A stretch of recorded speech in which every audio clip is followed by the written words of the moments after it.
Bueno, pues muy buenos días. Vamos a intentar terminar algunos de los temas que quedaron pendientes en la sesión pasada. Y bueno, recordando que este tema de profesionalismo da para, yo creo que muchas más de 3 clases, y por eso me gustaría que ustedes también revisen de los materiales que les envié. Existen por ahí otras lecturas que pueden ser de interés para poder entender la relación que pueda tener pues el concepto de profesionalismo con el concepto de ética en el desarrollo de estas actividades profesionales y la diferencia que pueda tener con otros aspectos tales como los valores, ¿no? Que es importante que los identifiquemos.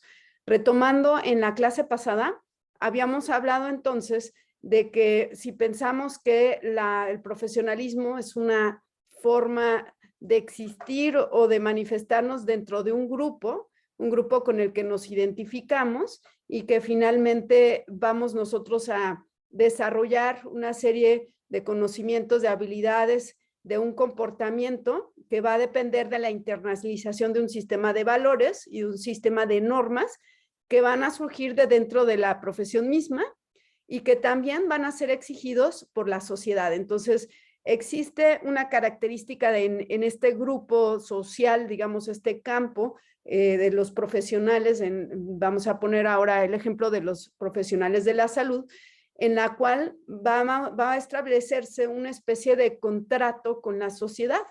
En el momento en el que yo asumo que voy a ser médico, voy a comprometerme a tener una serie de comportamientos, que voy a tener una serie de conocimientos que van a permitir que la sociedad ponga en mí la confianza de su salud, ¿no? Para eso entonces existe una observación de esa sociedad en la cual yo estoy haciendo mi práctica y que va a exigir también una rendición de cuentas.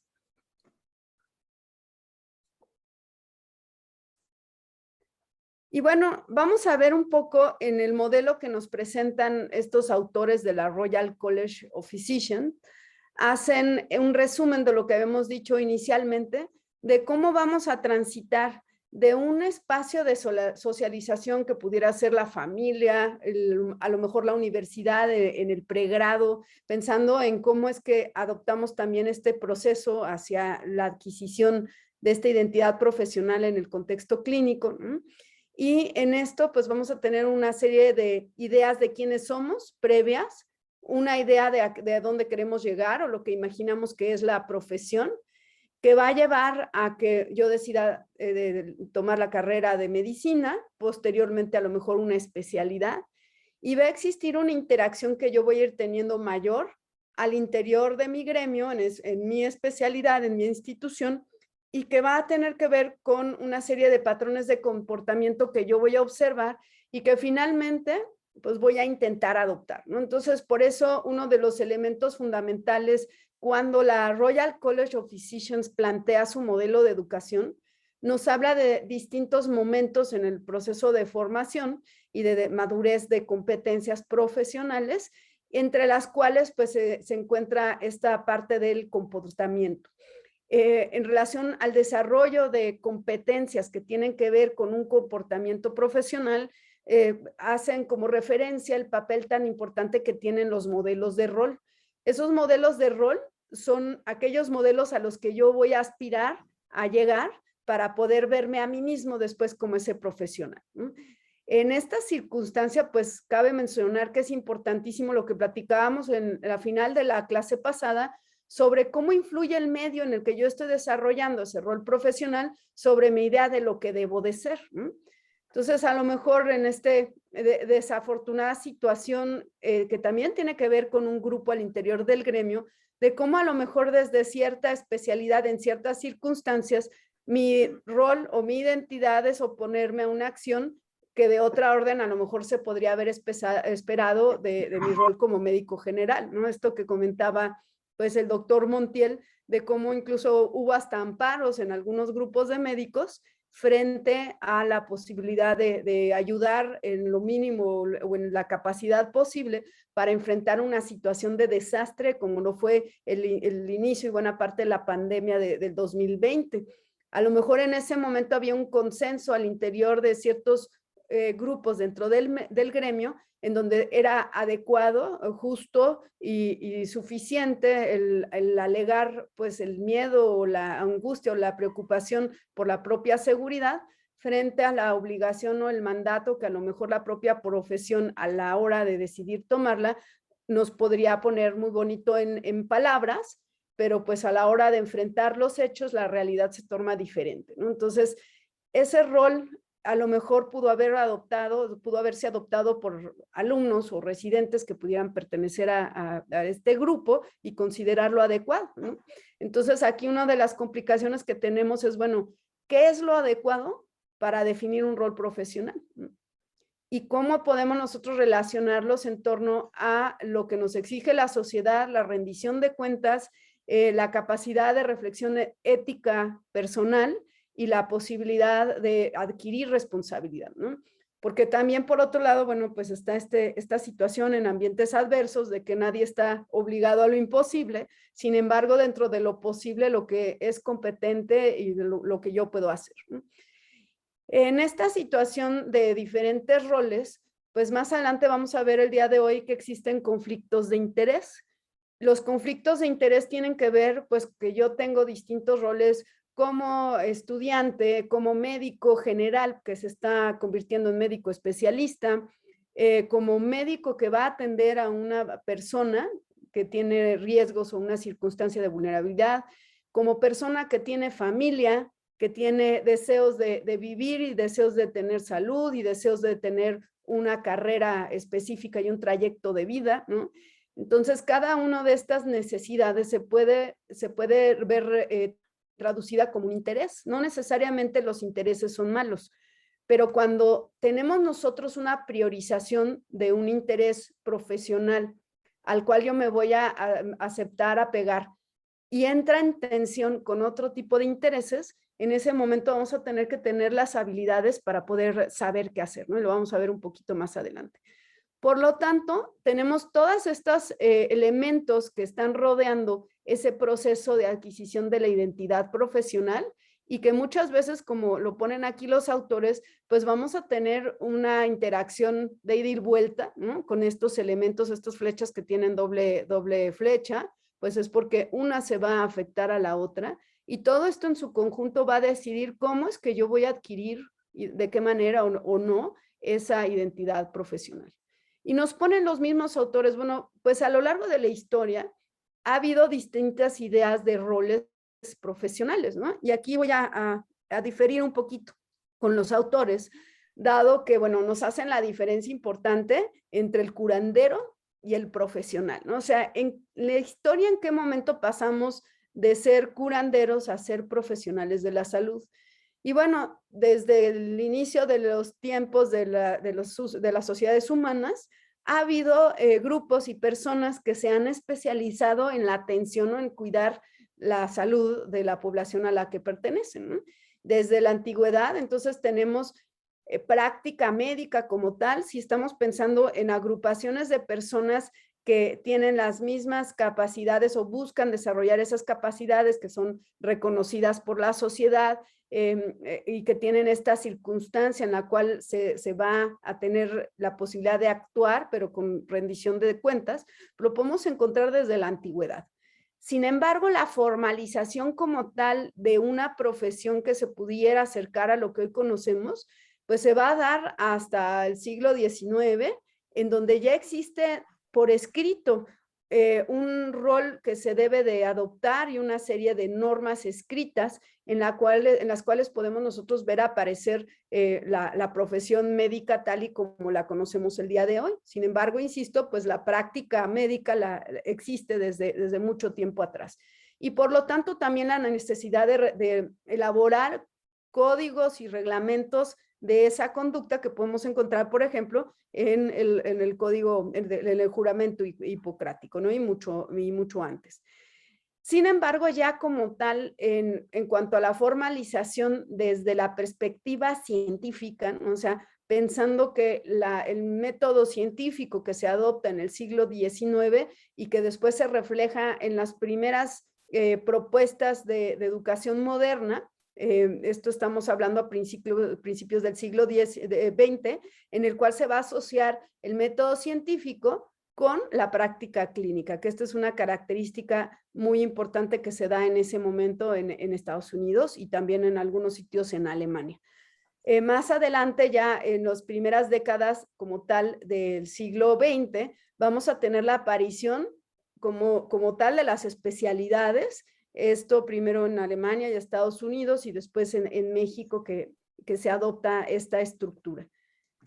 Pensando un poquito entonces en qué pasa con el profesional y aquel que trabaja con la salud que no está reconocido como profesional. Pues aquí nos hablan de algunas atribuciones o atributos que pueda tener ese curandero, ¿no? Probablemente si hay una situación de preocupación y de compasión en esa relación que se pueda tener por el otro, que existe una disposición para atender esos padeceres y necesidades de las personas. Nos hablan de que existe un respeto y reconocimiento de la sociedad o del grupo al cual pertenece ese curandero, que lo va a reconocer con ciertas habilidades y conocimientos, que hay una especie de contrato también en el cual se espera que este curandero pues respete la fragilidad del paciente, el que probablemente le ayude en cuanto a la toma de sus decisiones, pero entendiendo que las personas podrían tener autonomía. Hay un proceso de acompañamiento. Son cosas que además suelen atribuirse muchas veces más a este tipo de relaciones que cuando podríamos tener nosotros a lo mejor en una situación de medicina moderna, institucionalizada, en la cual a lo mejor se pierden algunos elementos que son como el eje del proceso de atención de algunos curanderos y por eso pues el éxito que también comienzan a tener pues en otros contextos fuera del perteneciente a culturas a lo mejor o grupos en sociedades con culturas específicas, sino porque se ha buscado a este perfil de curandero, pues a lo mejor porque hay algunos elementos de esa relación curandero-paciente que empezamos a no ver en la práctica médica. Por otro lado, pues, ¿qué cosas? Cuando hablamos de atributos es lo que la sociedad a lo mejor piensa que tiene ese rol que se tiene. Entonces, en el profesional de la salud, pues se habla de competencia, que a lo mejor existe esta posibilidad de sistematización de conocimientos adoptados en el tiempo que van a tener que pasar por una serie de procesos para que finalmente de una manera validada se reconozca que se cuenta con este conocimiento.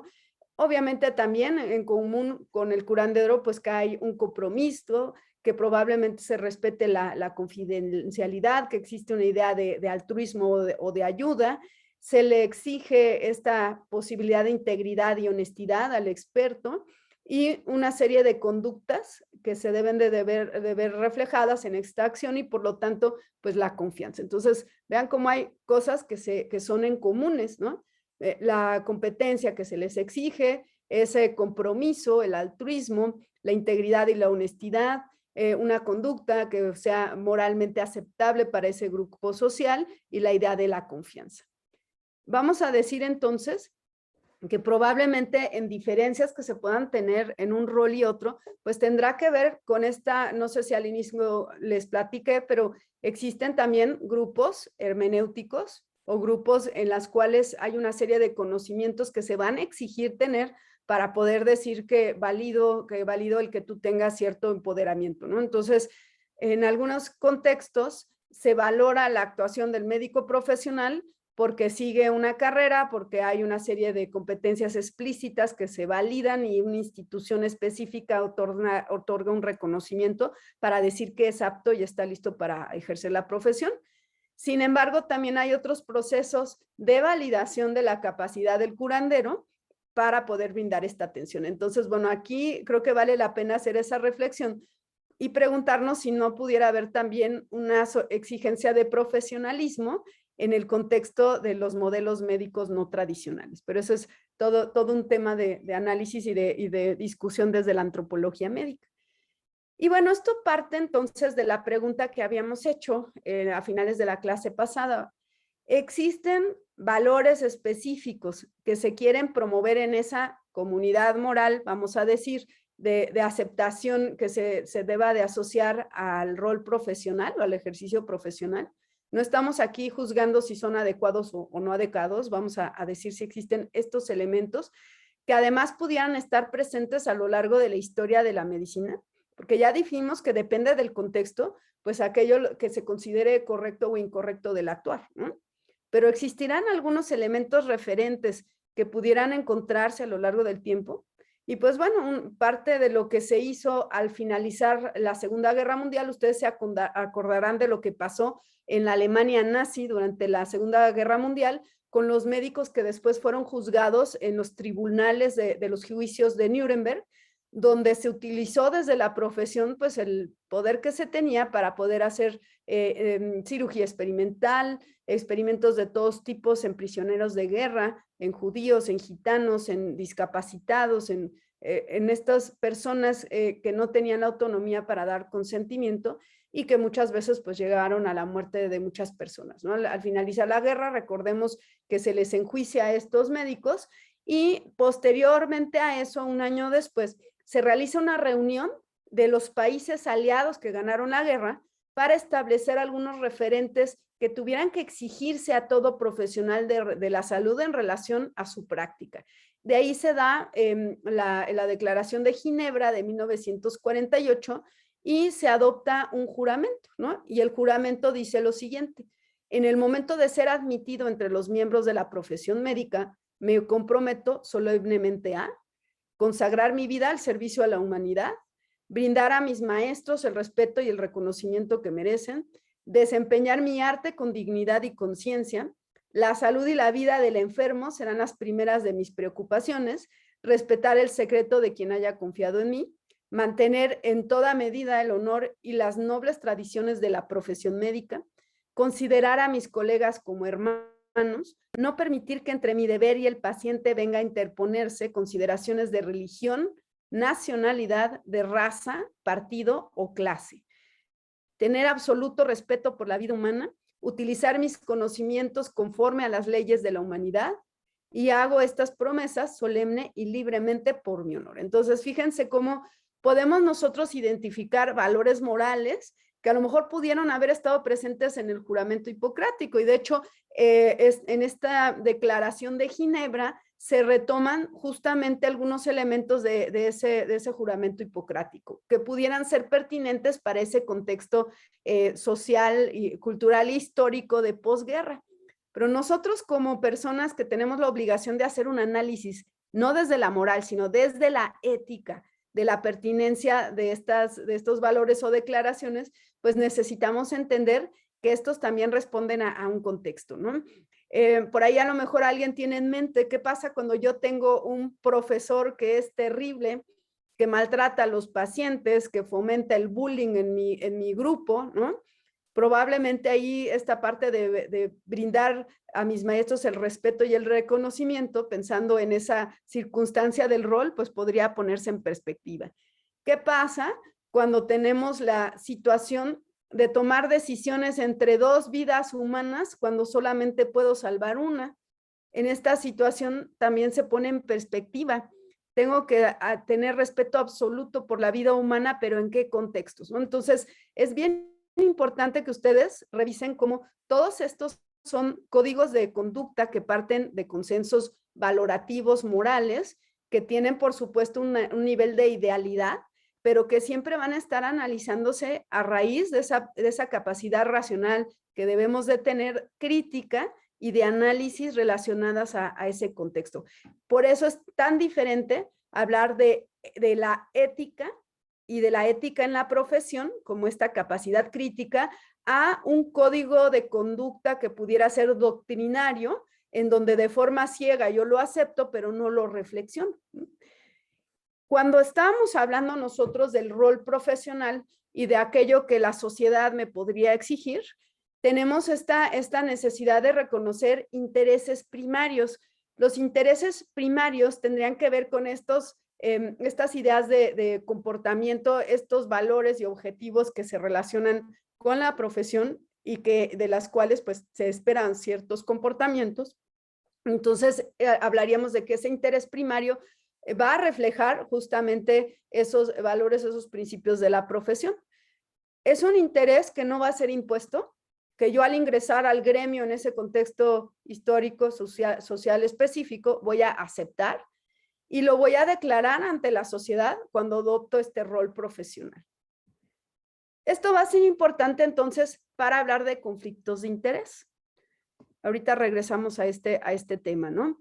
Cuando tenemos este conflicto de interés, pues vamos a tener que revisar bajo qué contexto estamos nosotros ejerciendo ese rol profesional, ¿no? Habíamos preguntado entonces, pues dentro de estos elementos, ¿cómo vamos a definir profesionalismo si somos alguien que quiere adoptar el rol profesional de médico UNAM, a diferencia a lo mejor de rol profesional de médico en otro contexto, de médico que además está adscrito a una institución específica y bueno, va a haber una serie de valores que se van a ver reflejados en mi comportamiento como egresado UNAM, dado que yo decidí pues adoptar esta identidad universitaria, porque al hablar de profesión, hablamos de profesión médica, pero también pues que está situada, ¿no? Si estamos pensando que seguimos nosotros el PUEM de la UNAM y pensamos que esa pudiera ser nuestra universidad de la cual pertenecemos, tendríamos que conocer los valores que se promueven en todas las facultades, ¿no? Empezando por la laicidad. La idea de la laicidad quiere decir que independientemente de creencias, ya sea religiosas, ya sea ideológicas, hay un derecho a la libertad de expresión y a la pluralidad de pensamiento que se promueve en el contexto universitario. Se considera esto obligado desde la idea del universitario porque la diversidad y la pluralidad permite el florecimiento del conocimiento. Vamos a pensar en ese elefante con esos ciegos de los que platicábamos al inicio, en los cuales pues nosotros podemos observar que pues dependiendo de la perspectiva de cada persona que intenta entender a la realidad, vamos a tener una idea de esa realidad compleja, ¿no? Entonces, si yo soy una universidad pública que va a fomentar la libre cátedra, la posibilidad de la libre expresión, que ese es el siguiente valor, pues yo voy a tener que procurar que haya pluralidad y que haya un resguardo y reglas que me ayuden a mantener la posibilidad de la existencia de diversidad de pensamientos, que en esa diversidad me permite entonces producir de forma crítica los procesos de investigación, la formación de mis profesionales y por lo tanto le van a proveer ya cuando el profesional universitario esté allá afuera en el mundo, en su país, en su contexto de ejercicio profesional, le va a aportar a ese conjunto de la sociedad esta perspectiva de capacidad racional crítica que le puede dar crecer en la pluralidad. La amistad, aquí nos lo ponen, en esta situación pues de esta colegialidad que se puede tener, ¿no? Cuando tenemos nosotros una relación con nuestro gremio, nuestro grupo, nuestros colegas médicos, universitarios, hay esta relación que nos lleva también a una situación afectiva y que también va a generar identidad, ¿no? Responsabilidad, el respeto, la idea de la calidad de vida, que no solamente es hacia quien yo proveo el servicio, sino también pues pensando en la calidad de vida de los profesionales, ¿no? Es algo que es necesario contemplar como un valor. Equidad de género y también equidad de inclusión en otros aspectos, como de este lado tenemos abajo igualdad, mismos derechos y obligaciones en ese entorno de pluralidad, la autonomía, el compromiso, en este caso, hacia la sociedad, hacia lo que se está construyendo con mi aportación universitaria hacia el futuro, el afán por el saber, dado que nuestra obligación es esa, enfrentarnos constantemente desde una postura curiosa, crítica, racional, analítica, y no quedarnos con dogmas y no quedarnos con lo que ya damos por hecho. La honestidad, la igualdad, la tolerancia, la integridad, la solidaridad y la perseverancia, que son valores de los universitarios. Ahora, ¿qué pasa hacia Facultad de Medicina? ¿Qué cosa públicamente se dice que somos? ¿Sí se escucha? ¿Sí se escucha? Bueno, sí me escuchan, ¿verdad? Ok, continúo. Desde esta perspectiva, entonces, bueno, ¿todo bien? Sí, doctora.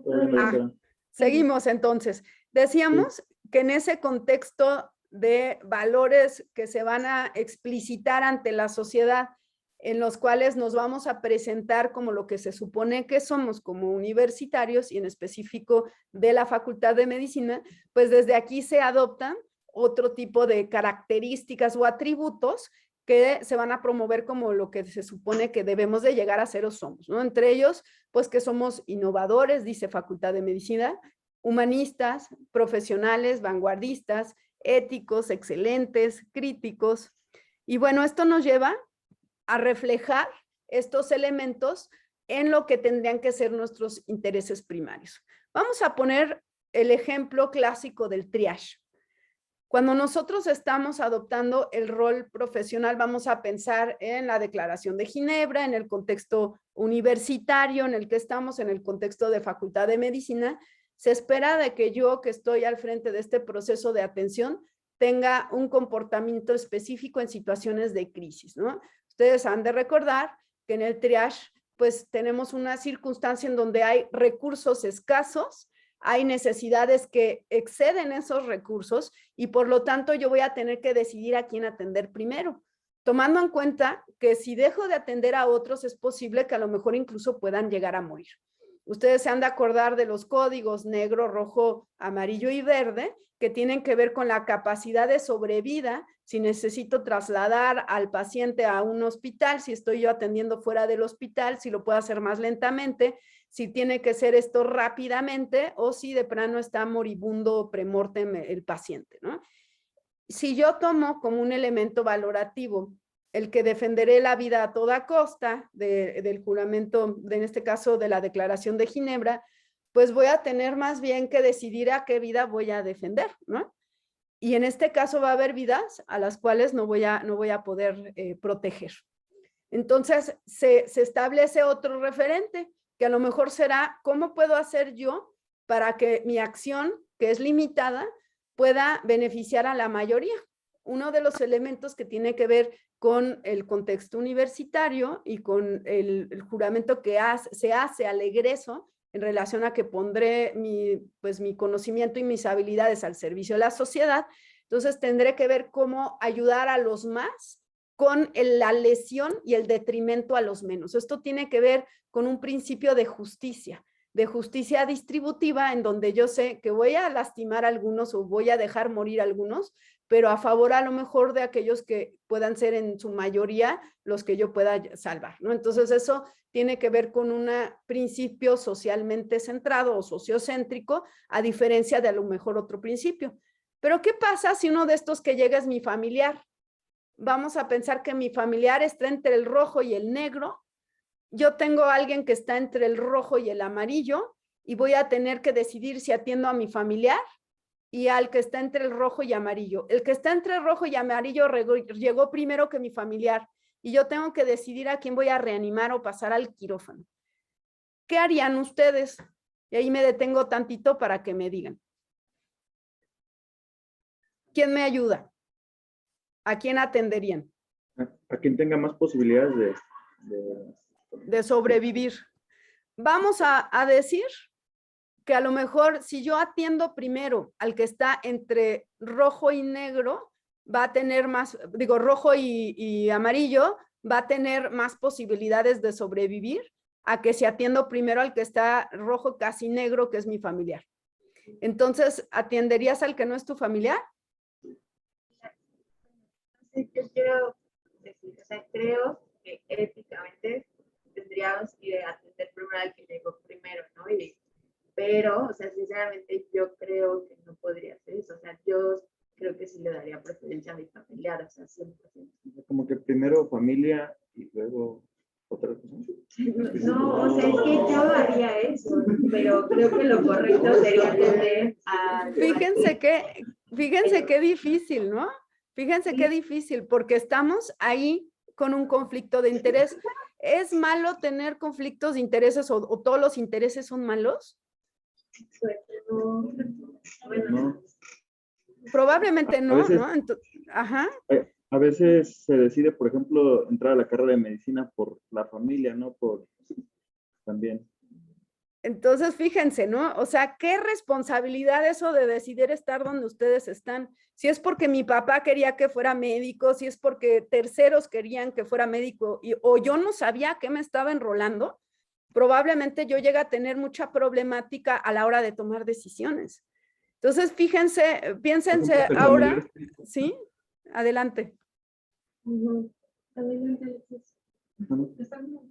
Así, por ejemplo, cuando el familiar, más conflicto aún, ¿no? Que el familiar fuera tu hijo, ¿no? Cuando a veces lo es todo para ti. Entonces, imagínate, eres el padre. Vamos a decir que eres legalmente responsable del hijo, del niño.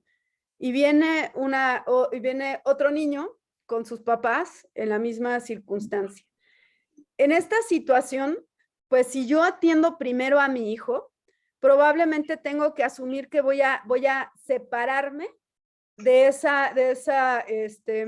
pues de ese código o de ese juramento que hice, tomando en cuenta las consecuencias de mis actos con respecto a mi pertenencia y mi identidad, a lo mejor en ese código de conducta que de forma en conjunto el gremio me está exigiendo, o la sociedad, los papás del otro niño, que no es mi hijo, van a exigirme a mí, que soy el único pediatra traumatólogo que lo puede atender, ¿no? Entonces, finalmente, la capacidad de autonomía de las personas trasciende a la obligación profesional, digamos, ¿no?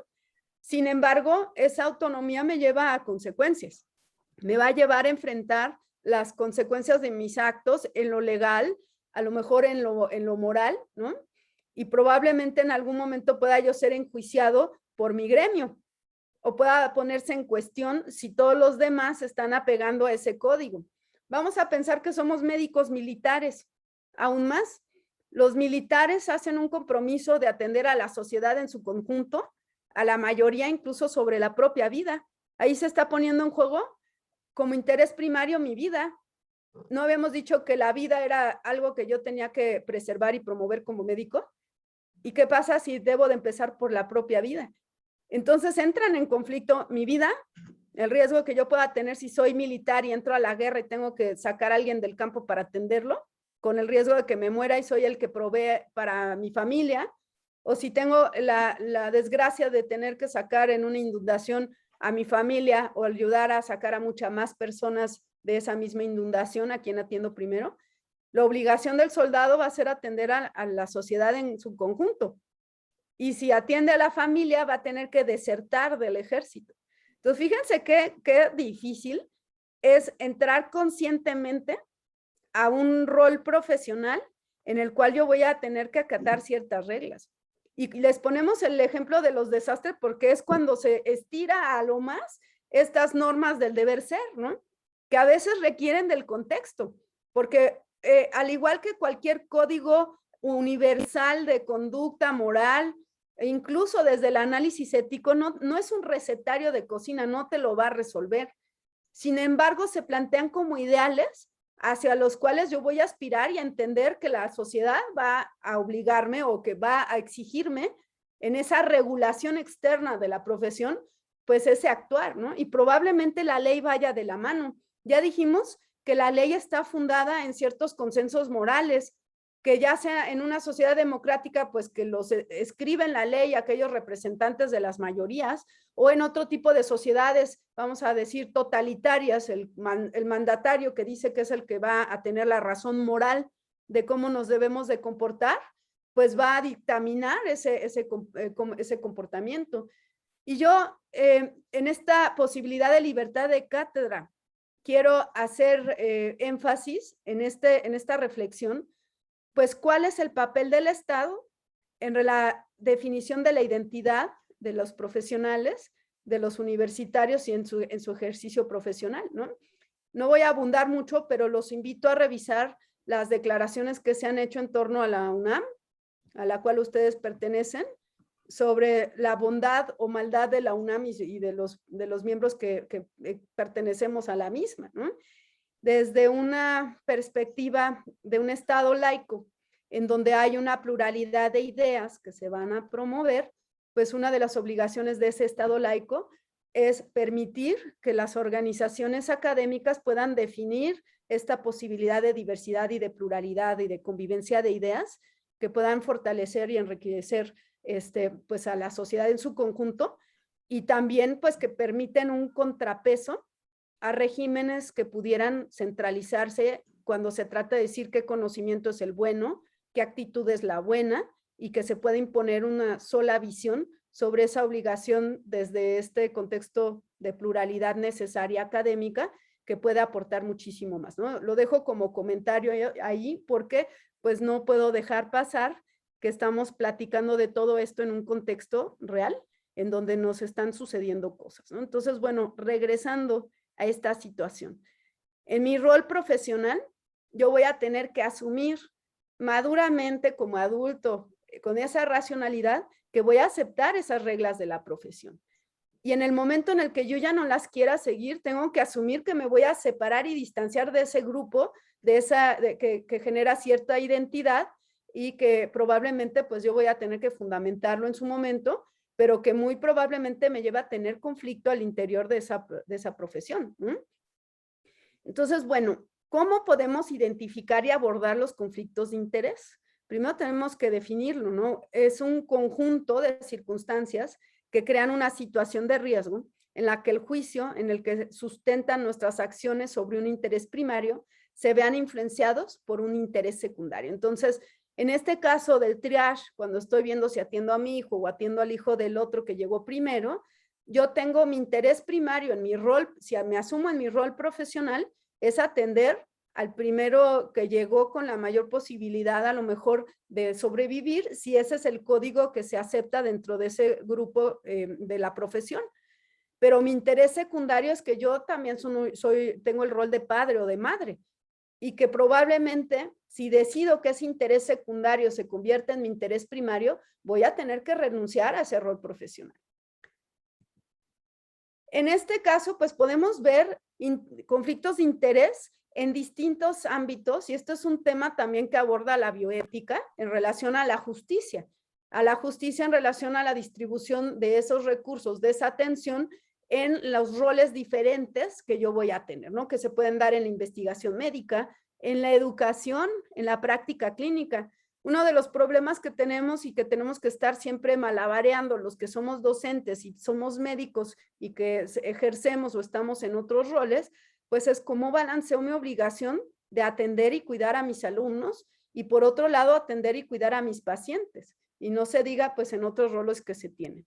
En este sentido, pues tenemos el interés primario, el interés secundario y los conflictos. Estos serían los tres componentes del conflicto de intereses.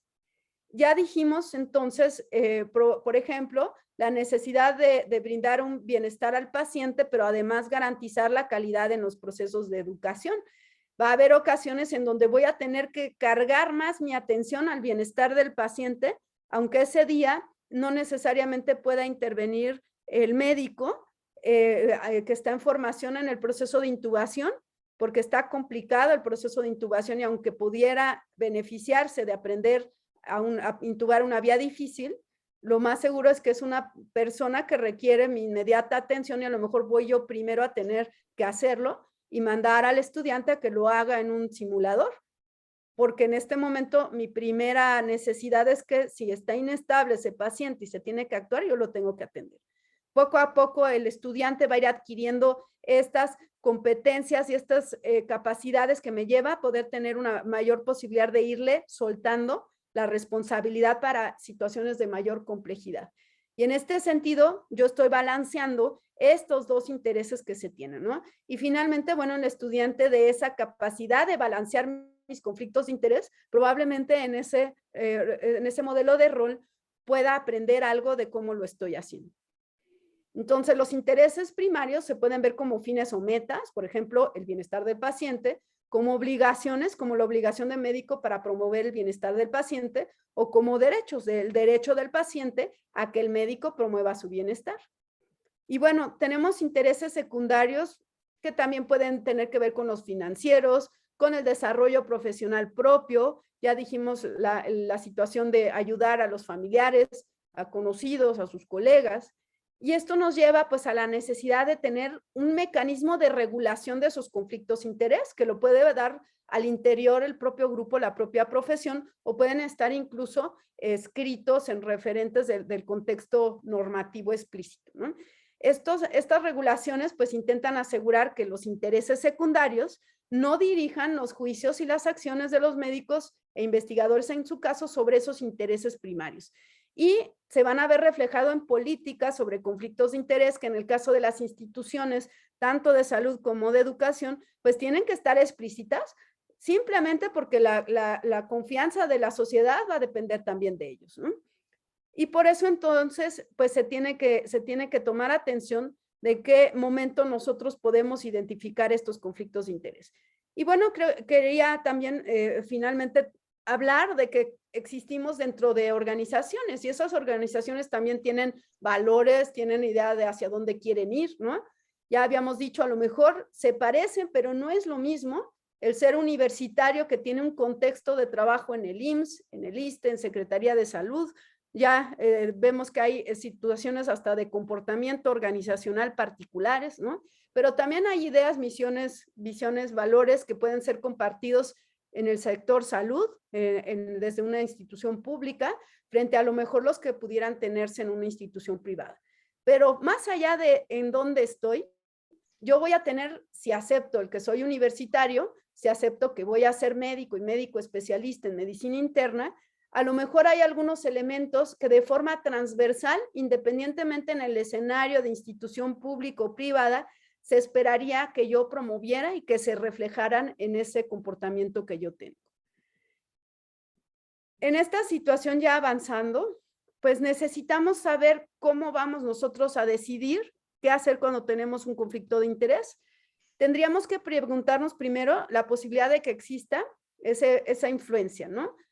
¿Cuál es ese valor de interés secundario? ¿Cuál es el alcance de la relación entre el valor secundario y la decisión? O sea, las consecuencias en caso de irme por el valor secundario. ¿Cuál es el grado de discrecionalidad? Es decir, ¿qué tanto depende de mí esa decisión? Y la seriedad del posible daño en el caso de que me vaya por el interés secundario. A lo mejor es muy poco, a lo mejor no hay, y a lo mejor es enorme. ¿Cuál es el alcance de esas consecuencias? ¿Y cuál es el nivel de responsabilidad y posibilidad de rendición de cuentas al tomar cualquiera de las decisiones? Y bueno, esto tiene que ver también con la posibilidad de hablar de la proporcionalidad, ¿no? O sea, del daño. A lo mejor no lo hay, o a lo mejor el daño es tal que ni siquiera debe de ser una opción el interés secundario. La transparencia en ese proceso de análisis, la necesidad de adoptar una responsabilidad y rendir cuentas, la equidad, y finalmente sobre eso pues se pueden establecer políticas de cómo yo voy a ejercer ese balance y ese reparto de responsabilidades en la relación de la gestión de mis conflictos de interés. Finalmente, bueno, pues yo les quiero agradecer por estos 3 días. Me encantaría poder tener un poquito más tiempo en el futuro. Yo estoy a la orden para eso, para que podamos seguir desarrollando estos temas tan importantes. Yo creo que una de las obligaciones relacionadas con este profesionalismo que tenemos como el doctor Montiel que replantearnos, tiene que ver con esa capacidad crítica que nos caracteriza como universitarios y que independientemente de lo adverso que pudiera ser el contexto, tenemos nosotros que reflejar y que mantener en esta posibilidad de relación de respeto con nuestros pares, de esa posibilidad de compromiso hacia la sociedad y también pues con nosotros mismos en esta situación de que necesitamos también pensar en que ese ejercicio profesional no se hace por máquinas, sino somos también personas que tenemos que tener seguridad y que tenemos que tener salud y que tenemos que buscar una calidad de vida. Muchísimas gracias, doctor Montiel. No sé si quieran tener un par de comentarios. A ver. ¿Tienes abierto el micrófono ahí? Sí, te quiero. Sí, Desde ahí te escucho. ¿Sí? Hola, doctora, buenos días. Buenos días. Danilo Ortiz, R1 de Medicina Interna. Nada más para acotar algunas cosas bueno, que es interesante la plática que o las charlas que nos acaba de dar. bueno, desde el principio, desde el profesionalismo médico, bueno, acotar algunas cosas, como decía, ¿no? De si había, en algún momento se tocó el punto, si estaba tocado, ya ahorita que acaba de abordar, el interés como secundario, lo económico con la vocación, y que realmente no creo que esté como peleado, pero que sin embargo lo menciono porque es uno de los puntos de inflexión que aparece en todos lados, de tanto el juicio que tiene la sociedad hacia nosotros y cómo constantemente nos está evaluando, y nosotros la proyección y la identidad que debemos dar y el profesionalismo que debemos de dar hacia ellos, en el que si la vocación está peleada con el dinero o no, etcétera, ¿no? Porque también ha sido motivo de disgusto tanto para las personas, la sociedad en general y para nosotros. Y cabe mencionar que pues, el gremio médico pues, es un gremio muy bien definido, donde prácticamente o eres médico o no eres médico. Y así lo interpreta la sociedad, al menos como tengo esa percepción. O sea, no es como que, es ingeniero, pero puede ser, hay como 50 clases de ingeniero, por decirlo de alguna forma. Entonces, ese es uno de los puntos de inflexión que quiero comentar. La otra es respecto a la identidad profesional. Bueno, recuerdo desde un principio y desde hace muchos años también, de cómo se nos decía la bata blanca desde la etapa de estudiante, ¿no? Porque desde ahí ya también es parte de la identidad que nos van formando, pero que sin embargo ahorita con la pandemia se ha dejado descubierto, o bueno, ya se había visto cómo es un fomite realmente, y que bueno, que debemos de ajustar al cambio, pero que sin embargo pues todavía tenemos como esa lucha de ideas entre la vieja escuela y esta nueva generación y este contexto de pandemia también. Entonces, pues es algo que se debe de ir cambiando, pero bueno, no sabemos hasta qué alcance podamos tener o en cuántos años podemos delimitarlo como tal. Hay hospitales hoy en día que pues aquí no me dejan mentir que siguen usando el uniforme blanco completo, pero que ya se demostró o ya se ha propuesto otras nuevas, pues sí, ropa, digamos, ¿no? Para poder evitar o disminuir la transmisión de bacterias. Esa es otra. Bueno, al ser juzgados constantemente, también otro punto de inflexión ha sido como la pandemia, donde pues ha habido como cierto descontento tanto de la sociedad como de los médicos hacia la sociedad, hacia los pacientes, ¿no? De cómo decimos, es que no se cuidan, no siguen las medidas sanitarias, aquí estamos atorados de trabajo, y no sé si hubo una fractura, pero en algún momento, pero sí hubo bastante, fuera de lo político, pues sí, descontento. O sea, tanto las personas que llegaban a comentar, porque sí me tocó verlo, y a lo mejor aquí también los doctores que tuvieron más experiencia en esto, pues es que para eso estudiaron, si están muriendo, pues para eso están, y ellos eligieron tomar ese camino. O sea, pues obviamente eso a cualquiera le molesta, y sobre todo cuando tiene familias, son varios pues, familias de médicos, incluso estuvieron involucrados en esto, y sacando la cara en la pandemia, pero que pues ahorita poco a poco, pues de otra forma, creo que sí hay algunas personas que lo están entendiendo, pero todavía no, Y es una manera de medirlo, pues el rechazo a la vacuna, por ejemplo, a las medidas sanitarias que después de un año, pues siguen teniendo. Entonces creo que es algo difícil, creo que tenemos que irlo, o sea, puliendo, tenemos que ir como mejorar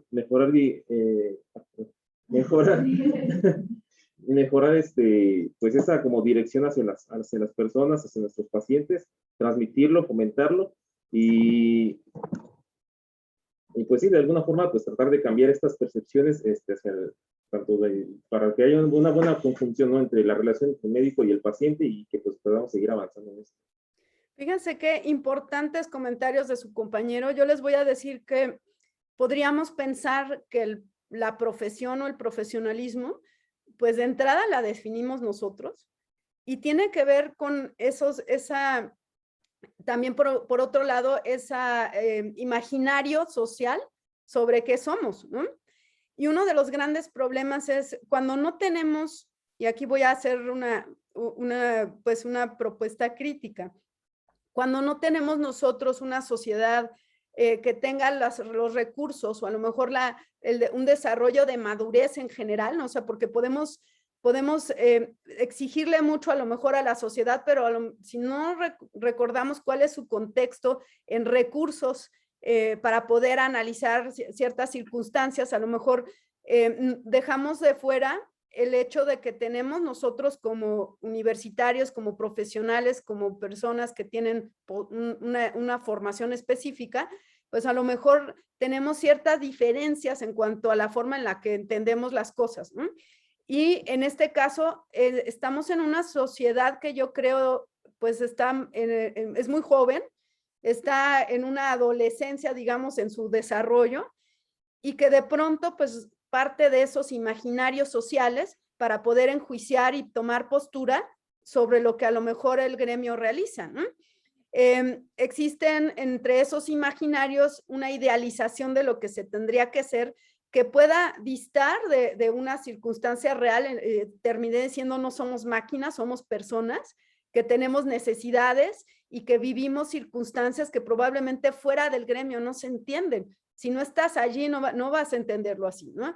Y que finalmente, pues al igual que ese ingeniero o que ese arquitecto, vamos a tener pues intereses primarios que también deben de ser considerados en ese balance. Por eso decíamos, no es malo tener intereses primarios y secundarios que convivan si lo sabemos balancear, y esa es parte de nuestra capacidad de profesión. Yo voy a tener que ser una madre o hermana o hija responsable en relación a mi rol con mi familia, pero a la vez voy a tener que ser una médico responsable en relación al paciente. Y a veces voy a tener que hacer todo lo posible para actuar de la mejor manera posible, pero nunca va a ser el apego ideal absoluto, porque eso tampoco se puede. El error que se tiene en las teorías o en las propuestas universalistas, digamos, de principios absolutos, es que se desfasan del contexto y se vuelven en dogmas, ¿no? Se vuelven en ideas que son inamovibles. Pero finalmente, el 80% de la idea sobre profesión y profesionalismo lo hacemos nosotros.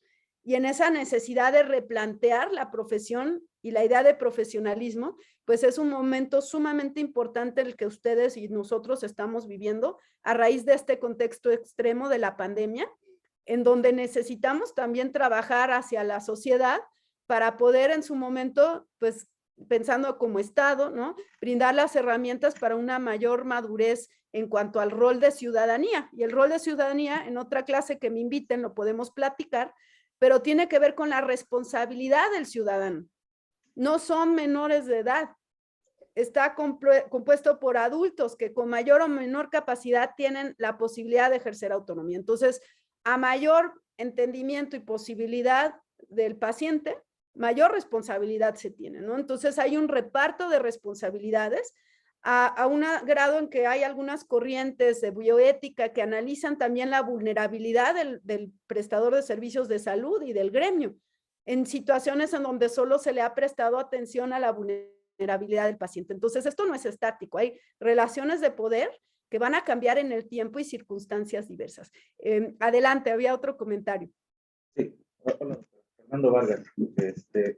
Le quería preguntar, bueno, creo que nosotros durante nuestra formación muchos tenemos la experiencia de vernos involucrados en la situación de modificarnos en nuestro entorno a llegar a otro, llámese el servicio social. Generalmente nosotros tenemos una formación, como ya se comentó, tanto institucional, tanto en nuestras universidades.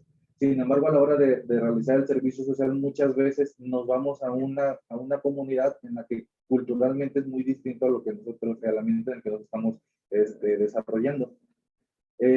Ahora sí que como cuestión, un antecedente personal es que llega a una comunidad y entonces la comunidad se rige bajo sus reglas y bajo sus normas. Generalmente en comunidades del estado de Oaxaca, Guerrero y Michoacán existen los autogobiernos.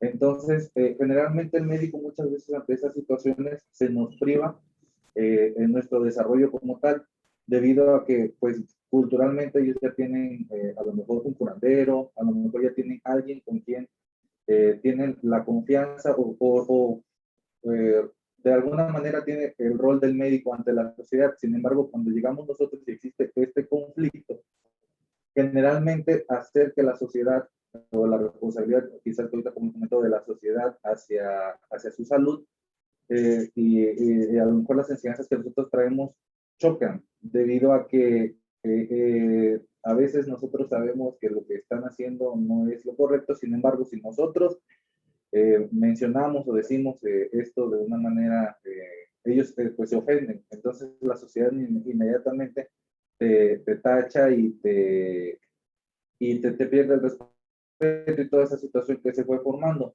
hemos, como se comentó, se han visto modificaciones tanto en el paso del tiempo como de las cuestiones que nos pueden hacer tener ese tipo de conflictos. Sin embargo, también el cambio cultural o el cambio del área donde nosotros nos formamos, pues también genera este conflicto. Entonces, a veces legalmente, ante esas instancias, legalmente no se puede proceder muchas veces por los autogobiernos y por la situación de todo el resto de los pueblos generales. Sin embargo, aquí nosotros pues, de alguna manera se nos ve amenazados. Afortunadamente ya no tanto nos vamos a servicios sociales a comunidades extremadamente lejos como hace 20 años. Pero sigue siendo aún un conflicto que se sigue manteniendo. Entonces, a lo mejor no hay hasta la actualidad alguna manera en la que se pueda mantener control ante esa situación, pero sí es algo que realmente nos compete actualmente y que nunca nadie, te lo comentan los doctores quizás, pero jamás te puedes imaginar tanto el grado de estrés, tanto el grado de muchas situaciones que se ven alteradas ante una situación de este tipo. Entonces, también aquí actuar con profesionalismo o actuar como uno se ha formado, a veces es difícil debido a las condiciones ambientales que se presentan en este momento. Déjame, les sumo a lo que está diciendo su compañero. Una de las cosas, les voy a contar rapidísimo una experiencia. Yo hice mi servicio social de la especialidad en una comunidad del norte de Oaxaca.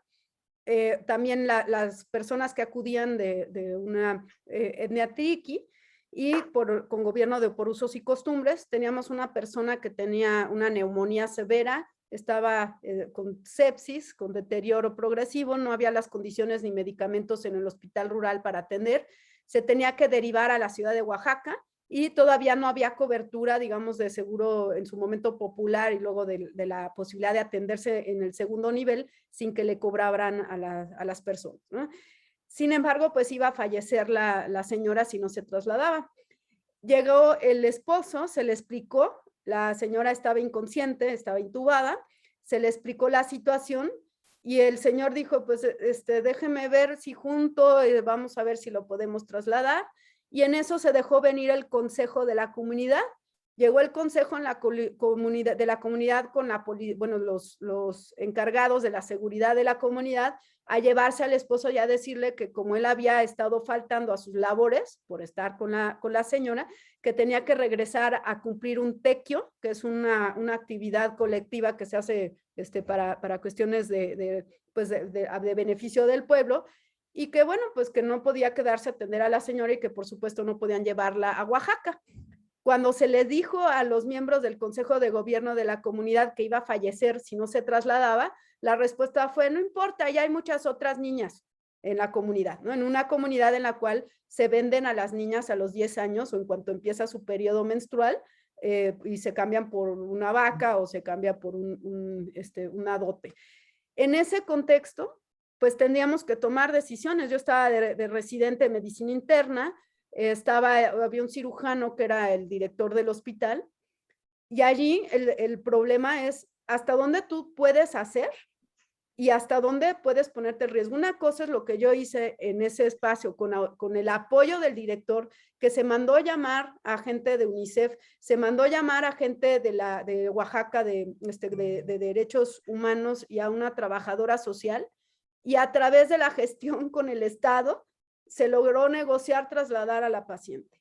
Si yo estoy sola en una comunidad de servicio social de pregrado y entiendo que mi rol es hacer todo lo posible por salvaguardar la integridad de esa mujer en un contexto donde a pesar de que son usos y costumbres, se están violentando derechos fundamentales, que he de decirles que en las leyes de Oaxaca actualmente está prohibido vender niñas, pero se tolera, ¿no?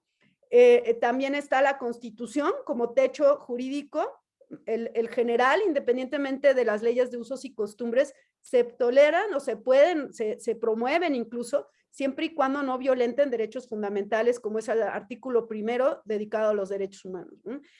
Allí la habilidad que tenemos que tener es saber, ¿se acuerdan cuando hablábamos de actuar con prudencia? Es cómo ejercer mi racionalidad, no impulsivamente enfrentándome y decir, vamos a sacar a esta persona de esta situación adversa, poniéndome en riesgo a mí y a lo mejor me acaban linchando, ¿no? Sino ver cómo yo puedo con los recursos que tengo actuar lo mejor posible para que haya el menor de los daños. En medicina en muchas ocasiones es ¿cómo le hago para que haya el menor de los daños? A veces no voy a alcanzar a salvar la vida, a veces no voy a alcanzar la idealidad que yo quisiera, pero en ese esfuerzo, en ese actuar de lo que es posible con lo que yo tengo, tomando en cuenta que tengo que salvaguardar mi integridad para poder seguir actuando, eso es lo que yo tengo que hacer para poder tomar mejores decisiones. Y por supuesto hay muchísimo que hacer a nivel institucional con respecto a estas situaciones, ¿no? ¿Qué pasa cuando una mayoría que tiene estas creencias decide por mayoría que así debe de ser y que el médico va a tener que ser esclavo de esa circunstancia y actuar, y si no lo metemos ahí al cepo, pues en ese momento se ve empoderada una manera de toma de decisiones que va a llegar a violentar a los derechos fundamentales también del prestador de servicios, que los tenemos y que los tenemos que conocer, ¿no? Entonces, nos metimos en un buen lío al decidir estudiar medicina, pero también tenemos elementos para poder hacer de esta profesión una forma de vida que se disfruta con esa pasión que yo sé que ustedes tienen, con esas ganas del ejercicio de esa profesión, pero también entendiendo que tenemos derecho a vivir bien, a una remuneración, a tener salud, a tener seguridad, ¿no? Y en ese balance radica también nuestra capacidad profesional para la toma de decisiones. Y pues bueno, yo los invito a lo mejor, doctor Montiel, en un futuro, poder hacer una discusión en otros foros académicos justo del replanteamiento del concepto de profesionalismo médico. Gracias, doctora. La verdad es que ha sido súper enriquecedor escucharte. Como siempre, es un gusto. La verdad es que escuchándote y viendo aquí a los muchachos, no deja uno de sentir cierto grado de, pues como de nostalgia por cómo ha evolucionado la formación de los médicos residentes. Este tipo de temas ya que el día de hoy forman parte de un programa académico de formación de recursos humanos en salud. ¿Qué hubiera yo dado por haber recibido aunque sea una cuarta parte de la información que se ha vertido en estos días aquí, cuando yo estaba en la etapa de residente? Ha cambiado en muy poco tiempo la perspectiva y la manera de tratar de buscar una formación integral para los residentes, lo cual a mí me llena de muchísimo gusto y me entusiasma más a seguir en esto. Eso por un lado. Por otro lado, podríamos estar aquí horas y horas y horas hablando de estos temas que siempre son muy apasionantes y muy importantes y relevantes para nuestra vida profesional. Desgraciadamente el tiempo a veces no lo permite, pero por supuesto que dejamos abierta la invitación. Más bien nos adecuamos a tus tiempos porque sé perfectamente que eres una mujer muy ocupada y entonces cuando tú me digas, nos ponemos de acuerdo porque hay por ahí dos temitas que te quiero proponer para que nos ayudes a coordinar o incluso si pudiéramos escucharte como una conferencia magistral sería fabuloso. Y la otra que también te quiero hacer es una invitación para una conferencia magistral. Tenemos unas sesiones con otro hospital que nos toca una vez cada 2 meses. Ese es por la tarde-noche. Me gustaría proponerte para que nos pudieras acompañar algún día con un tema sobre todo esto que dominas ampliamente, ¿no? Y pues agradecerte por todo lo que el tiempo que nos brindaste, por tus maravillosos comentarios, y pues por nosotros la invitación entonces queda abierta para escucharte en otro tiempo. Muchísimas gracias, y bueno, quiero aprovechar para felicitarlos por el Día del Médico, que se deben de celebrar el día de hoy. Y pues nos comunicamos, doctor Montiel. Me da mucho gusto también ver por allá al doctor Díaz, ya nos saludamos aquí a distancia. Y pues bueno, me voy corriendo porque estoy en Saltillo en una supervisión. Vamos a iniciar el día, pero muchísimas gracias.